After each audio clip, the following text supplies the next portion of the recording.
हमारे बहुत ही आदर के योग्य और जिन्होंने राजस्थान का नेतृत्व पूरे 10 वर्षों तक राजस्थान के विकास में अपना योगदान किया, ऐसी हमारी आदरणीय वसुंधरा राजे जी, पूर्व मुख्यमंत्री राजस्थान, हमारे विपक्ष के नेता सम्माननीय गुलाब चंद कटारिया जी, राजेंद्र सिंह राठौर जी, सम्मानित मंच और यहाँ मेरे साथ उपस्थित हमारे भारत सरकार में मंत्री गजेंद्र शेखावत जी, अर्जुन राम मेघवाल जी, कैलाश चौधरी जी, हमारे राजस्थान के संगठन की देखभाल करने वाले हमारे वी सतीश जी, अविनाश राय खन्ना जी और बीकानेर और जोधपुर संभाग के जुड़े हुए हमारे लाखों कार्यकर्ता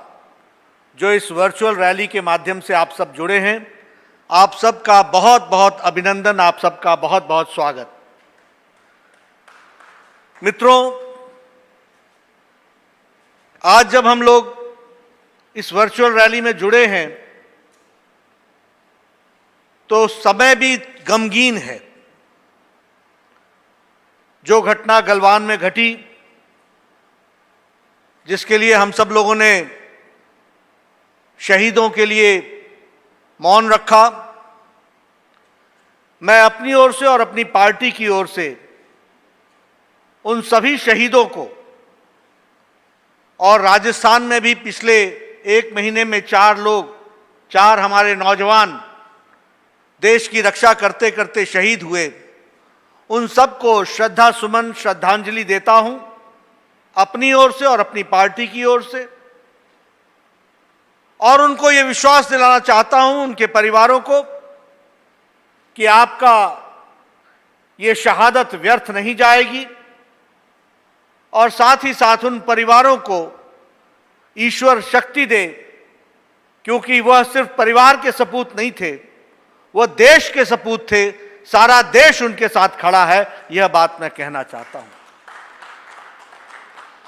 मित्रों, हम कोरोना वायरस के साए में आज ये वर्चुअल रैली कर रहे हैं, और इसलिए जिन लोगों ने कोरोना वायरस के कारण जिनकी जीवन लीला समाप्त हुई है, उनको भी हम श्रद्धांजलि देते हैं, उनकी आत्मा को शांति मिले, और जो इस बीमारी से, गंभीर बीमारी से जूझ रहे हैं, उनको ईश्वर जल्द ठीक करे और वह स्वस्थ लाभ लेते हुए पुनः अपने जीवन में, दैनंदिन जीवन में काम में जुटे, यह हम ईश्वर से कामना करते हैं। आज जब हम इस वर्चुअल रैली में जुड़े हैं तो मैं ये भी कहना चाहता हूं कि राजस्थान की भूमि जो वीरता की भूमि है, त्याग की भूमि है, शौर्य की भूमि है, उसको मैं अपनी ओर से और यहां मंच पर बैठे सभी लोगों की तरफ से नमन करता हूं, और उससे ऊर्जा लेकर के आपसे चर्चा में भाग लेने के लिए भाग लेता हूं। मित्रों, ये वर्चुअल रैली के माध्यम से हम आप सबसे मिले हैं। जब कोरोना का साया दुनिया पर छाया और लॉकडाउन हुआ तो एक परिस्थिति आई कि क्या पार्टी भी लॉकडाउन हो जाएगी। एक परिस्थिति भी आई कि हम काम कैसे करेंगे। लेकिन मेरे साथियों ने और हम सब लोगों ने मिलकर इस वर्चुअल वीडियो कॉन्फ्रेंसिंग के माध्यम से पार्टी को एक्टिवेट किया, गैल्वनाइज किया। नीचे तक हमारे कार्यकर्ताओं ने इसमें अपने आप की शिरकत की, अपने आप को जोड़ा, और मैं आज ये बड़े संतोष के साथ और खुशी के साथ ये कह सकता हूं कि जब दुनिया को भारतीय जनता पार्टी की सामाजिक कार्य क्षेत्र में आवश्यकता थी, तो भारतीय जनता पार्टी का एक एक कार्यकर्ता लॉकडाउन की अवस्था में दिन रात मेहनत करके उनकी सेवा में जुटा। हमारे कार्यकर्ता को साधुवाद और बहुत बहुत बधाई। मित्रों, ये छोटी घटना नहीं है। मैं छोटी घटना इसलिए नहीं कह रहा क्योंकि हमें भी कहीं कोई त्रासदी हो जाए, कोई घटना घट जाए तो हम वहां सेवा कार्य करते थे। लेकिन इतने बड़े पैमाने पर, इतने लंबे समय तक और इतनी बड़ी संख्या में सेवा कार्य करना, यह भारतीय जनता पार्टी के लिए भी अपने आप में यह पहला तजुर्बा था। और मैं कहूंगा कि पार्टी का एक एक कार्यकर्ता ने पूरी शिद्दत के साथ, पूरी ताकत के साथ काम में जुटा। मैं पुनः आपको बधाई देना चाहता हूं। आप ध्यान में लीजिए, इस लॉकडाउन की अवस्था में 8 लाख से ज्यादा कार्यकर्ताओं ने हर दिन काम में जुटे। इस लॉकडाउन की अवस्था में 19 करोड़ फूड पैकेट्स जरूरतमंद तक पहुंचाए, लगभग 5 crore ration kit Modi kit के नाम से, और वह भी मोदी किट 10 दिन का राशन, 20 दिन का राशन, 30 दिन का राशन, इस प्रकार से लोगों तक पहुंचाने का काम किया। और यही नहीं, लगभग 5 करोड़ लोगों को फेस मास्क पहुंचाया। मैं महिला मोर्चा को, महिला मंडल को, सेल्फ हेल्प ग्रुप को और एनजीओज को बधाई देता हूं, जिन्होंने भारतीय जनता पार्टी के महिला मोर्चा के नेतृत्व में 5 करोड़ लोगों को मास्क पहुंचाने का काम किया है। इस तीव्र गति से काम करने के साथ साथ अब बारी आई कि हम पार्टी की तरफ से मोदी जी की ये पहली वर्षगांठ दूसरे काल की, मोदी 2 की, हम जनता तक आत्मनिर्भर भारत का संदेश कैसे पहुंचाएंगे। मुझे खुशी है कि हमारे लोगों ने बढ़ चढ़ करके इसमें भी वर्चुअल रैली में हिस्सा लिया, और वर्चुअल रैली के माध्यम से आज ये 23वीं वर्चुअल रैली है, और करोड़ों कार्यकर्ताओं तक पहुंचने का काम भारतीय जनता पार्टी ने इस समय भी किया है। इसके लिए भी मैं आपको बधाई देता हूं। और मैं तो ये समझता हूं, देखिए, आवश्यकता ही आविष्कार की जननी है। Necessity is the mother of invention. और इन्वेंशन जो होता है वो हमेशा एक नया रूप लेकर के आता है।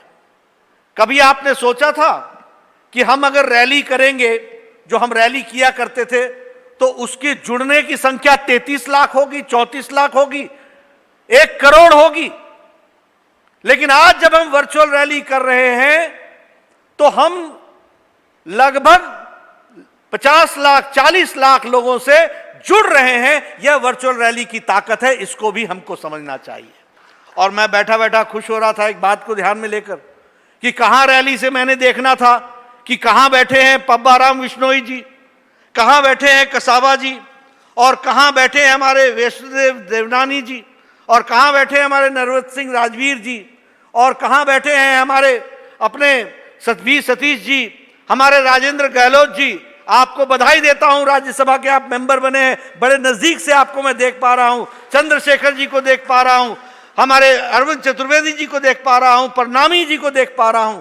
यह वर्चुअल रैली की खूबी है कि दूर से हम नजदीक हो जाते हैं और रैली में भी रह करके हम दूर रह जाते हैं। यह ताकत भी हमने देखने को मिली है। इसके लिए हम पार्टी के कार्यकर्ताओं को बधाई देते हैं, जिन्होंने इस वर्चुअल रैली का में अपने आप को जोड़ने का काम किया है, और वर्चुअल रैली के माध्यम से हम सकल तरीके से अपनी बात को पहुंचाने में सफल हो रहे हैं। इसके लिए भी मैं आपको बधाई देना चाहता हूं। मित्रों, जब लॉकडाउन हुआ तो उस समय बहुत से प्रश्न खड़े हुए थे, और जब मैं मोदी 2 की बात करता हूं तो मैं हमेशा यह कहता हूं कि मोदी 2 को मोदी 1 के बगैर मत देखो। ये 6 साल की अवधि में मोदी जी ने देश को जो 6 दशक का पाठ था उसको पाटने का काम 6 साल में करके दिखाया है, यह मैं कहना चाहता हूं। Modi ji, under his leadership, the country has bridge the gap of 6 decades in 6 years। इसको हमको समझना चाहिए।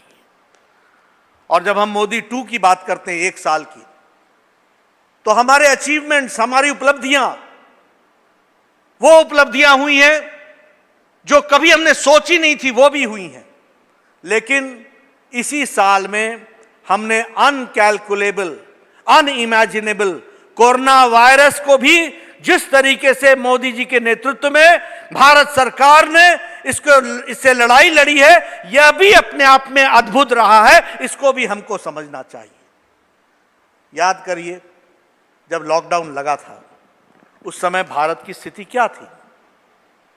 हमारी टेस्टिंग कैपेसिटी उस समय 1,500 थी।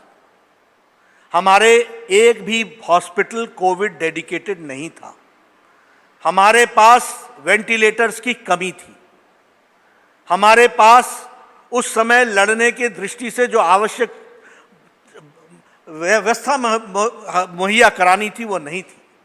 लेकिन लॉकडाउन की अवस्था में प्रधानमंत्री जी ने बहुत तीव्र गति से देश को एक नई दिशा और दृष्टि दी, और आज हम ये गर्व के साथ कह सकते हैं कि हमारे पास 1,000 डेडिकेटेड कोविड हॉस्पिटल हैं। आज हम गर्व के साथ कह सकते हैं कि 2 लाख बेड्स कोविड के लिए डेडिकेटेड हैं, 2 लाख बेड्स, 20,000 बेड्स आईसीयू के साथ लैस हैं, 21,000 वेंटिलेटर्स उपलब्ध हैं और 60,000 वेंटिलेटर्स पाइपलाइन में है। इसी जून महीने में 60,000 वेंटिलेटर्स आ जाएंगे और पीएम केयर फंड से 2,000 करोड़ रुपए खर्च करके ये वेंटिलेटर्स दिए जा रहे हैं। उस समय हमारी टेस्टिंग कैपेसिटी 1,500 थी। आज हमारी टेस्टिंग कैपेसिटी 1.5 लाख प्रतिदिन है। उस समय देश में हम एक भी पीपीई किट नहीं बनाते थे, एक भी पीपीई किट नहीं बनाते थे। प्रधानमंत्री मोदी जी ने यहां के उद्यमियों को निवेदन किया, उनको हौसला दिया, उनको जगाया, और आज हम कह सकते हैं कि 4.5 लाख प्रतिदिन पीपीई पर्सनल प्रोटेक्शन इक्विपमेंट बन रहे हैं और वो लग रहे हैं। इस बात को भी हमको ध्यान में रखना चाहिए। इसलिए मित्रों, इस टेस्टिंग कैपेसिटी की दृष्टि से सारी चीजों को करते हुए जिस तरीके से देश को एक दृष्टि देने का काम किया और लड़ाई लड़ने का काम किया है, वह सच में सराहनीय है। और यह मोदी 2 के प्रथम वर्ष में ही हुआ है, 19-20 में ही हुआ है। और पहली बार प्रधानमंत्री जी के नेतृत्व में सारे देश को एक साथ पिरोने का काम भी मोदी जी ने किया है। 6 बार चीफ मिनिस्टर्स की मीटिंग बुलाई, 6 टाइम्स, और 6 बार मीटिंग करके कोरोना की लड़ाई कैसे लड़नी चाहिए, कोरोना के लिए क्या क्या करना चाहिए, क्या क्या समस्याएं आ रही हैं, कैसे उसको डील किया जा सकता है, ये सारी बातें प्रधानमंत्री जी ने बड़ी गहराई के साथ 6 बार मीटिंग करके इन सारी चीजों को तय किया है। हर एक मुख्यमंत्री के अपने एजेंडे हो सकते हैं, कुछ राजनीतिक एजेंडे भी हो सकते हैं, कुछ सही एजेंडा भी हो सकता है, कोई गलत एजेंडा भी हो सकता है, लेकिन सबको एक लड़ी में पिरोकर कोरोना की लड़ाई लड़ना, यह एक्यूमेन और यह ताकत प्रधानमंत्री मोदी जी ने दर्शाई है, यह हमको देखने को मिला है। यही नहीं, अगर हम जो जनता की जन भागीदारी भी देखें तो लाल बहादुर शास्त्री के बाद किसी के आह्वान पर, किसी नेता के आह्वान पर देश ने उनके कॉल को सुना है तो वो नरेंद्र मोदी हैं, जिनकी बात को उन्होंने सुना है और उनको उस बात को रखा है। इसको हमको ध्यान में रखना चाहिए। ये जनता कर्फ्यू, ये बिना पुलिस के जनता कर्फ्यू लगी, हमारे कोरोना वॉरियर्स को हौसला बढ़ाने के लिए थाली बजाओ, ताली बजाओ, और सारा देश थाली बजाने लगा, ताली बजाने लगा, और इसका अनुकरण बाद में यूरोप के देशों ने भी किया, थाली बजाने का और ताली बजाने का काम लिया। यह हमको समझना चाहिए। यह दिया जला करके हम कोरोना की लड़ाई में एक हैं, इसका संदेश मोदी जी ने दिया। पुष्प वर्षा करके हॉस्पिटल्स में डॉक्टर्स को, इंजीनियर डॉक्टर्स को, पैरामेडिक्स को, उनको संदेश दिया कि तुम अकेले नहीं हो, सारी डिफेंस फोर्सेस, सारा देश तुम्हारे साथ खड़ा है। एक नए तरीके से, एक अनूठे अनुभव के साथ भारत में प्रधानमंत्री जी ने कोरोना की लड़ाई में अपना योगदान करते हुए देश को उसके लिए तैयार किया, यह हम सब लोग जानते हैं। अभी वसुंधरा जी बात कर रही थी आत्मनिर्भर पैकेज की और गरीब कल्याण पैकेज की। वर्ल्ड हेल्थ ऑर्गेनाइजेशन ने कहा, डॉक्टर टेड्रोस ने कहा, क्या कहा कि India has shown a way, it has not only addressed the health sector but it has also addressed the economic part of it. It has also addressed the economy of India. Or he has taken care of the poor, marginal section of the society. उनको उन्होंने राहत देने का काम किया है। और इस काम के तहत आपको मालूम है 80 करोड़ जनता को आगे पूरे 3 महीने के लिए 5 किलो चावल या 5 किलो गेहूं, 1 किलो दाल और हर तरीके की व्यवस्था करने का काम प्रधानमंत्री जी ने गरीब कल्याण पैकेज के तहत दिया। हमारी वसुंधरा जी बता रही थी, मुफ्त में 8 करोड़ बहनों को सिलेंडर उनके घर में पहुंचाया। 8 करोड़ बहनों को। जनधन योजना, जब जनधन योजना को मोदी 1 में आधार कार्ड के साथ सीड किया जा रहा था तो उस समय हमारे विरोधी बोलते थे ये क्या है, पहले तो जनधन का मजाक बनाया और जनधन का मजाक बनाने के बाद फिर उसको आधार से जब सीडिंग करने की कोशिश हुई तो उसका विरोध किया। लेकिन आज बिना पोस्टमैन के, बिना किसी व्यक्ति के, बिना किसी के आए हुए लॉकडाउन की अवस्था में 20 करोड़ बहनों को मोदी जी ने 500 रुपए, 500 रुपए और 500 रुपए, 1,500 रुपए उन तक पहुंचाया है। 20 करोड़ बहनों को उनके खातों में पहुंचाया इस जनधन योजना के तहत। यह हमको समझना चाहिए, यह छोटी घटना नहीं है दोस्त। उसी तरीके से हमारे प्रधानमंत्री किसान सम्मान निधि के तहत 8 करोड़ 70 लाख किसानों को अप्रैल महीने में प्रधानमंत्री किसान सम्मान निधि की पहली किस्त उनके खातों में पहुंचाने का काम मोदी सरकार ने किया है। इसको भी हमको ध्यान में रखना चाहिए। राजस्थान में उज्ज्वला में 66,77,000 लोगों के परिवार तक सिलेंडर पहुंचाए गए। उसी तरीके से स्टेट डिजास्टर मैनेजमेंट के तहत 740 करोड़ रुपए राजस्थान में पहुंचाए गए। उसी तरीके से 37,20,000 से ज्यादा किसानों को 744 करोड़ रुपए का किसान सम्मान निधि पहुंचाया गया। डिस्ट्रिक्ट मिनरल फाउंडेशन फंड्स के तहत 2,765 करोड़ रुपए राजस्थान को पहुंचाए गए। और इसके साथ साथ आगे चलकर आत्मनिर्भर पैकेज 20 लाख करोड़ रुपए का। इस 20 लाख करोड़ रुपए में 3 लाख करोड़ रुपए एमएसएमई सेक्टर को देने का वायदा हुआ, देने का काम शुरू हुआ। और मुझे खुशी है कि अभी तक लगभग 40,000 करोड़ रुपए लोगों ने एमएसएमई लोन के तरीके से ले लिया है। यह 1 जून से लेकर के आज 20 तारीख तक इस काम में लगभग 40,000 करोड़ रुपए इसमें जा चुके हैं। इसको हमको ध्यान में रखना चाहिए। 1 लाख करोड़ रुपए का एग्रीकल्चरल इंफ्रास्ट्रक्चर के लिए 1 लाख करोड़ रुपए। मित्रों, आप बताओ 6 दशक का काम 6 साल में पूरा हुआ कि नहीं हुआ? किसानों की हालत क्या होती थी? किसानों के लिए इंफ्रास्ट्रक्चर में काम क्या हुआ था? आज हमारे बैठे हैं गजेंद्र जी, हमारे अर्जुन मेघवाल जी, जानते हैं कि आज कृषि मंत्रालय के माध्यम से और जल शक्ति के माध्यम से क्या क्या काम नीचे तक हो रहा है, किस तरीके से लोगों को राहत पहुंचाने का काम किया जा रहा है। और ये आत्मनिर्भर पैकेज का 1 लाख करोड़ रुपए जो एग्रीकल्चर को जा रहा है, 3 साल के अंदर प्रधानमंत्री मोदी जी ने कहा है आपदा को अवसर में बदलेंगे। 3 साल के अंदर गांव का एग्रीकल्चरल इंफ्रास्ट्रक्चर इतना मजबूत हो जाएगा कि हमारा गांव का किसान अपने घर बैठे अपने अनाज का कहां उसको बेचना है, किस दाम पर बेचना है, वो तय कर पाएगा। यह परिस्थिति आज आकर के खड़ी हुई है। इसी तरीके से हमारे स्ट्रीट वेंडर्स, लगभग 50 लाख स्ट्रीट वेंडर्स को समर्थन देने का काम, उनको लोन देने का काम, उनको फिर से खड़ा करने का काम इसे गरीब पैकेज, इसे आत्मनिर्भर पैकेज में रखा है। 3,500 करोड़ रुपए माइग्रेंट लेबरर्स के लिए रखा है। आज अभी 50,000 करोड़ रुपए के माध्यम से आज ही प्रधानमंत्री जी ने प्रधानमंत्री गरीब कल्याण रोजगार योजना इस काम को शुरू किया है। 116 जिले ढूंढे हैं 6 प्रदेशों में, जहां 25,000 से ज्यादा जिस जिले में लोग माइग्रेंट लेबरर्स आए हैं उनको वहीं पर नौकरी देने का काम, गरीब कल्याण योजना के तहत रोजगार देने का काम की शुरुआत आज से खगड़िया से, बिहार से प्रधानमंत्री जी ने आज उसकी शुरुआत की है। मित्रों, ये आत्मनिर्भर पैकेज को अगर समझना हो तो ये सिर्फ पैसे का डिस्ट्रीब्यूशन नहीं है, ये पैसे का बांटना नहीं है।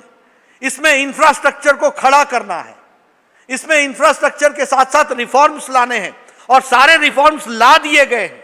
सारे बॉटलनेक्स हटाने हैं ताकि किसान तक सही तरीके से पैसा पहुंच सके, उसका विकास हो सके, ताकि जो हमारा एमएसएमई सेक्टर है उसको सही तरीके से सही समय पर पैसा मिल सके और वो अपना उद्योग को चला सके, धंधा चला सके।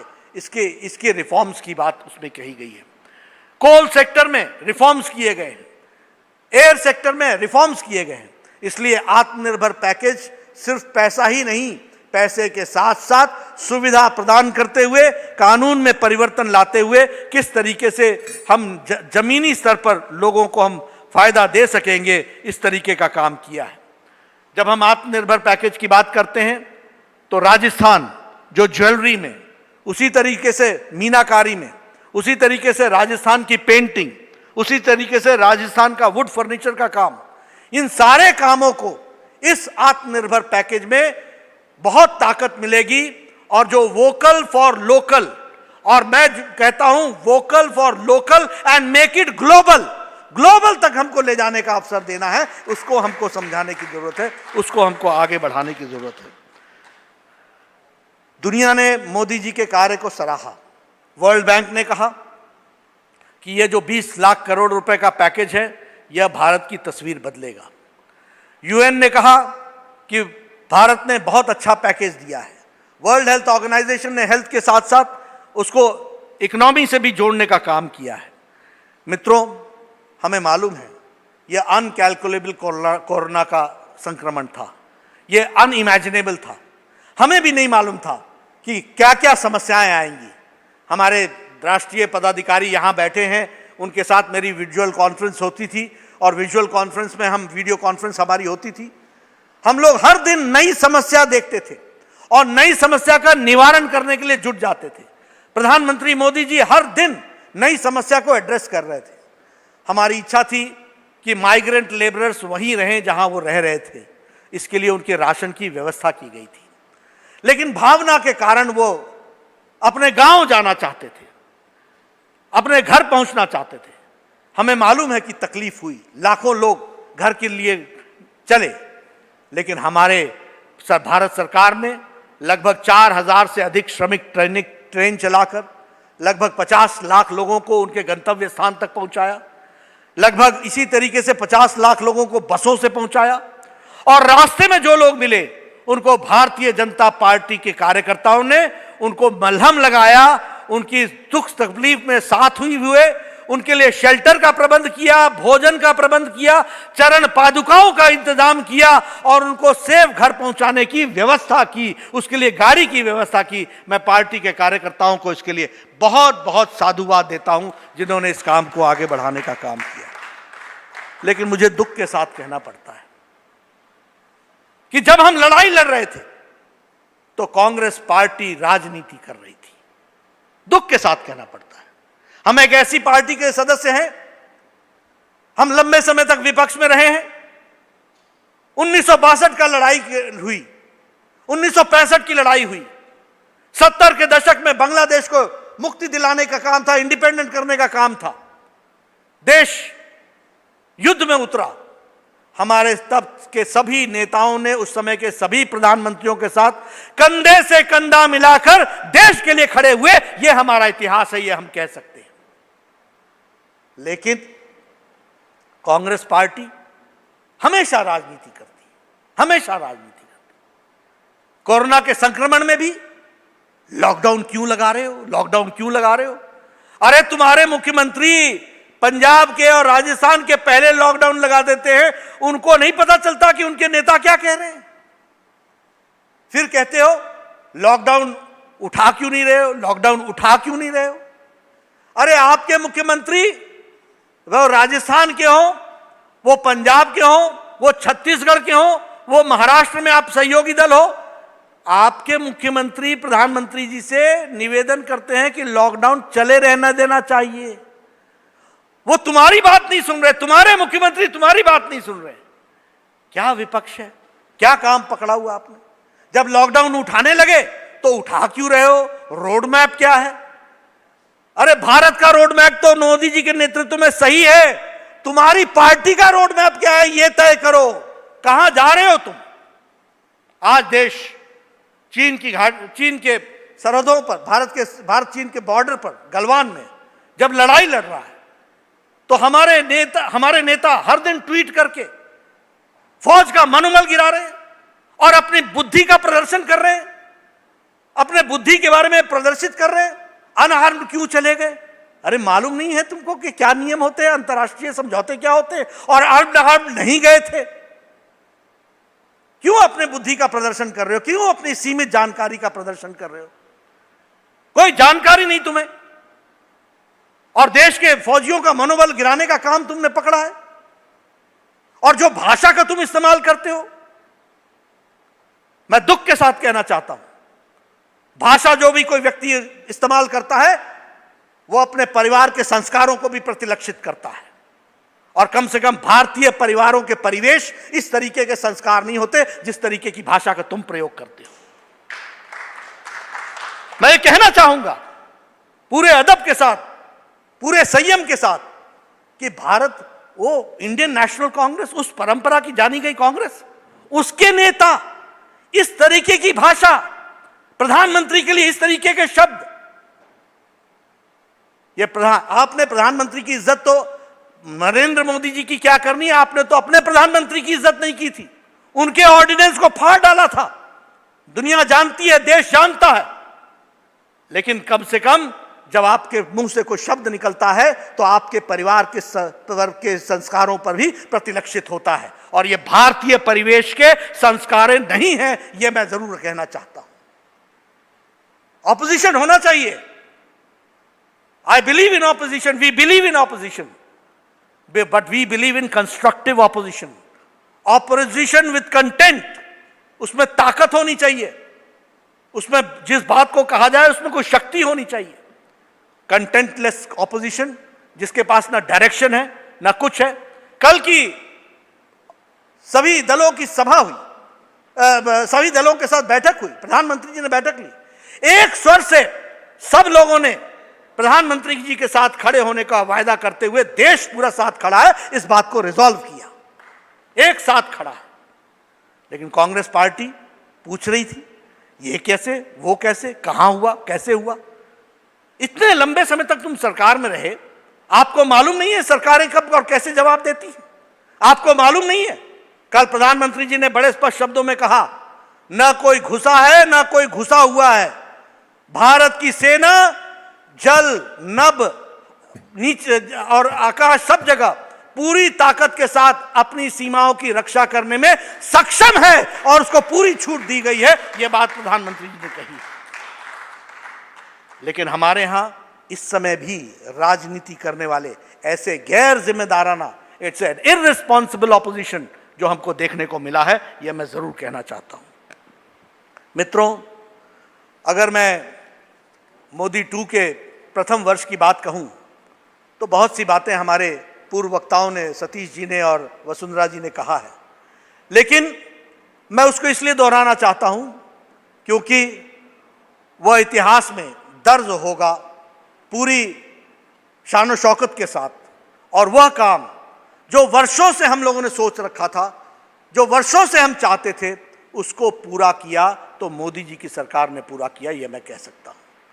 हम यहां बैठे जितने लोग हैं, सामने बैठे मैं देख रहा हूं कईयों के बाल सफेद हो चुके हैं। ये सब लोग बाल अवस्था में कहते थे एक देश में 2 निशान, 2 विधान, 2 संविधान, 2 प्रधान नहीं चलेंगे।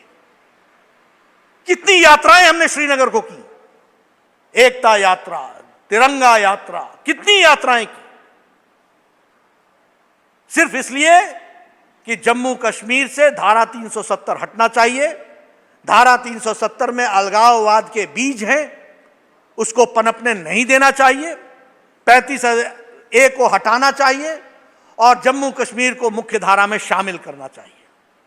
मित्रों, हम सब लोग उस दिन टेलीविजन के गवाह हैं और मैं, अर्जुन मेघवाल जी, हमारे शेखावत जी, हमारे कैलाश चौधरी जी, हम सब वो खुशनसीब लोग हैं जिन्हें वह मौका मिला 5 अगस्त और 6 अगस्त को अपनी उंगली से बटन दबा करके धारा 370 को धाराशाही कर दिया। इसकी हमको ताकत मिली, इतिहास में हमको यह मौका मिला।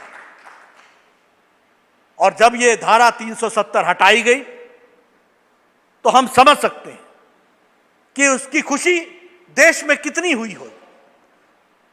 कश्मीर से कन्याकुमारी तक सब लोगों ने खुशियां मनाई कि आज जम्मू कश्मीर हर तरीके से भारत के साथ मुख्य मेन स्ट्रीम में जुड़ गया है। इस बात की हम लोगों ने खुशियां मनाई। लेकिन मैं आपसे शेयर करना चाहता हूं कि आपसे ज्यादा खुशी जम्मू कश्मीर के लोगों ने मनाई है।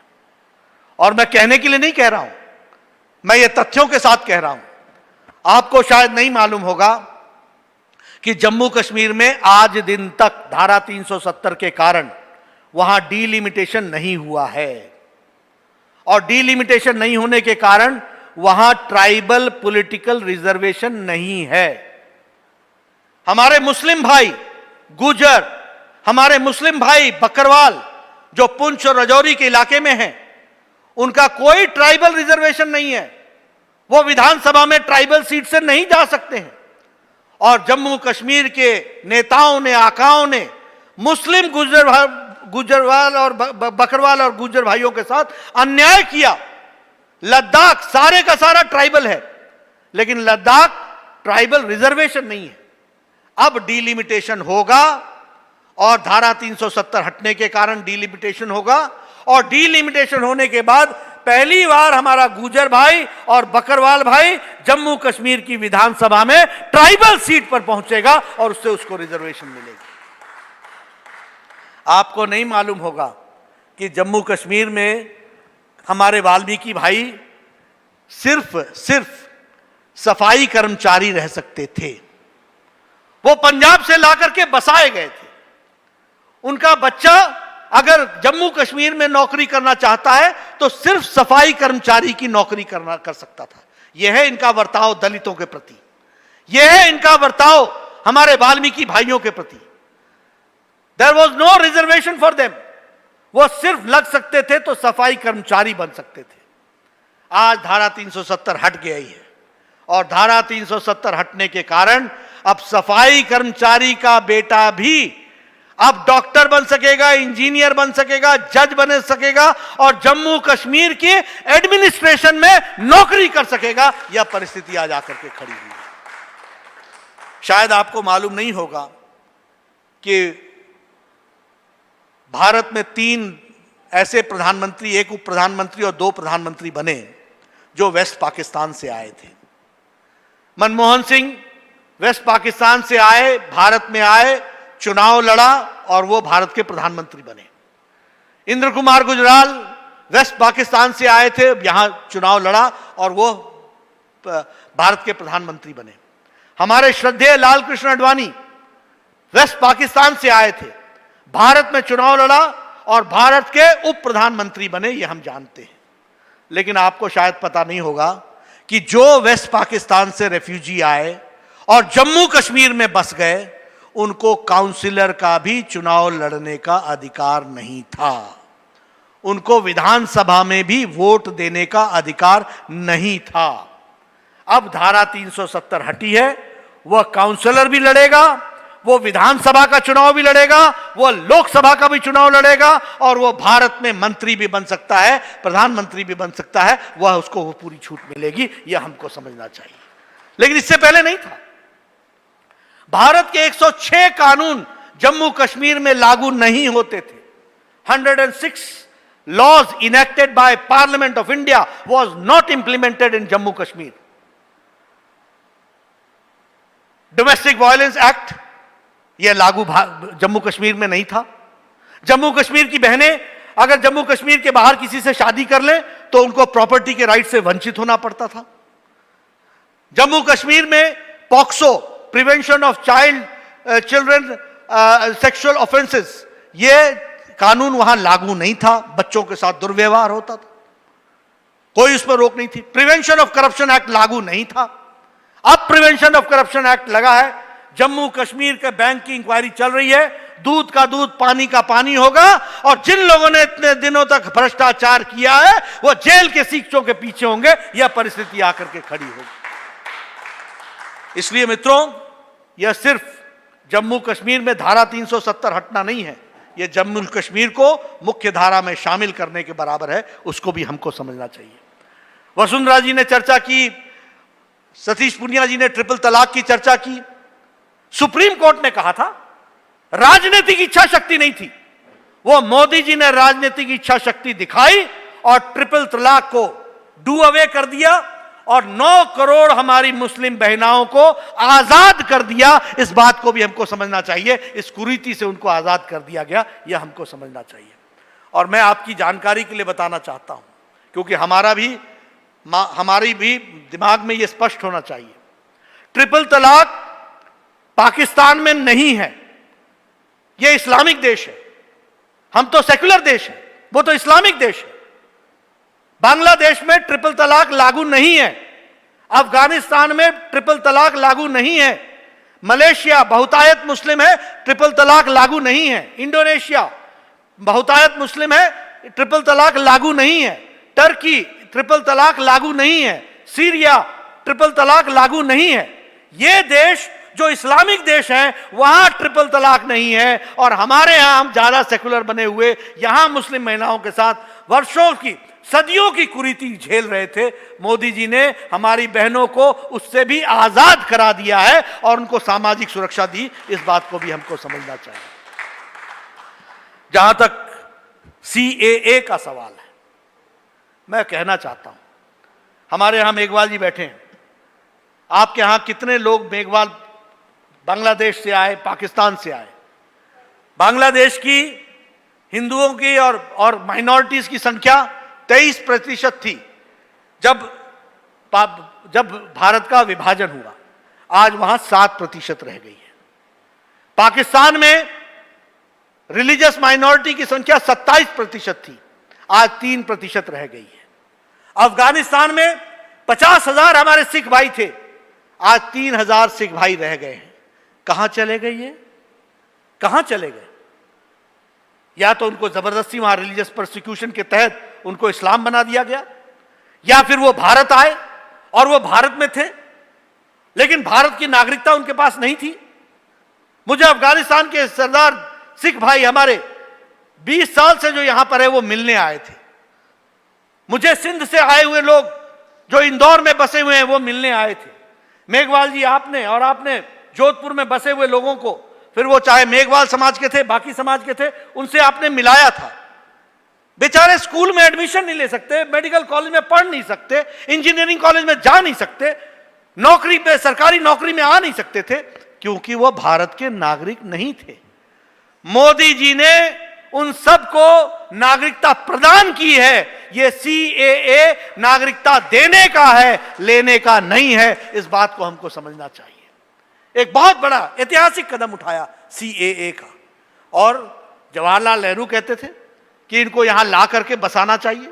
महात्मा गांधी ने कहा इनकी रोजगार की व्यवस्था करनी चाहिए, जो धार्मिक आधार पर प्रताड़ित हैं उनको ला करके यहां बसाना चाहिए।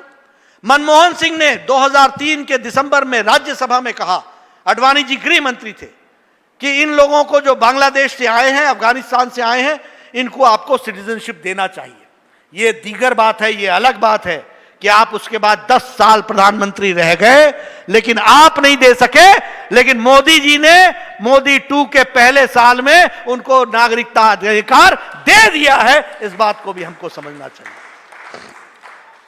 राम मंदिर का किस्सा चल रहा था सुप्रीम कोर्ट में, कपिल सिब्बल कहने लगे इसका फैसला 2019 से पहले मत करना, लटकाना, अटकाना, भटकाना, यही चलते चले जाना, यही तुम्हारा काम था।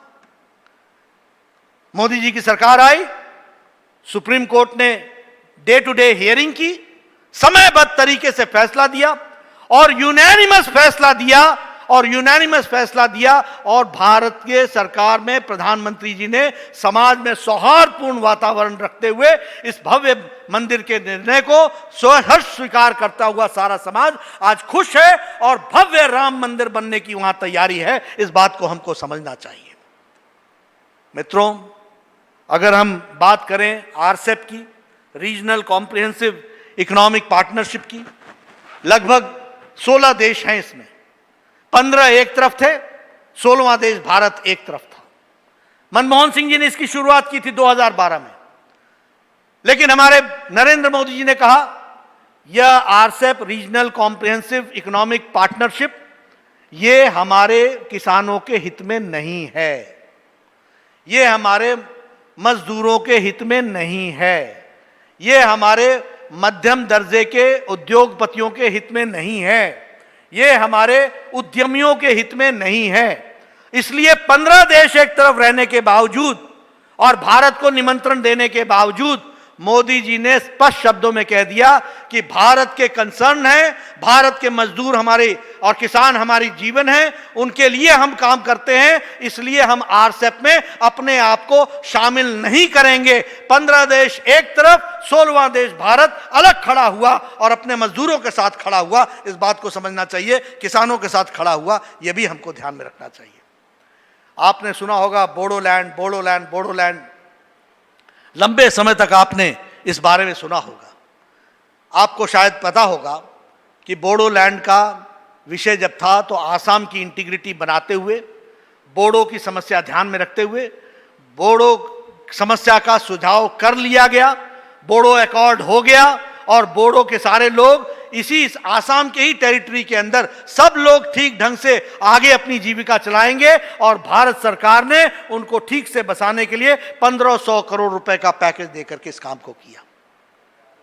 इसी तरीके से हमारे त्रिपुरा में ब्रू रियांग इंटरनली डिस्प्लेस्ड 34,000 परिवार थे, इनको भी बसाने का काम भारत सरकार ने किया और इसमें भी 600 करोड़ रुपए खर्च करके उनको मुख्य धारा में शामिल करने का काम किया है। मित्रों, अगर मैं उज्ज्वला योजना की बात करूं तो हम सब जानते हैं कि 8 करोड़ गैस कनेक्शन दिए गए, राजस्थान में 66,77,000 गैस कनेक्शन दिए गए। अगर हम बात करें उजाला योजना की तो 36 करोड़ 25 लाख लोगों को एलईडी बल्ब दिया गया, 18,500 करोड़ रुपए से ज्यादा बिजली की खपत में बचत हुई है। उसी तरीके से राजस्थान में 1 करोड़ 71 लाख एलईडी बल्ब बांटे गए और लगभग 890 करोड़ रुपए इसमें सेविंग हुई है, यह हम ध्यान में रखें। स्वच्छ भारत मिशन के तहत ओडीएफ, ओपन डेफिकेशन फ्री, ऐसे गांव सिर्फ 36% थे, आज 100% हैं और राजस्थान भी उसमें जुड़ चुका है।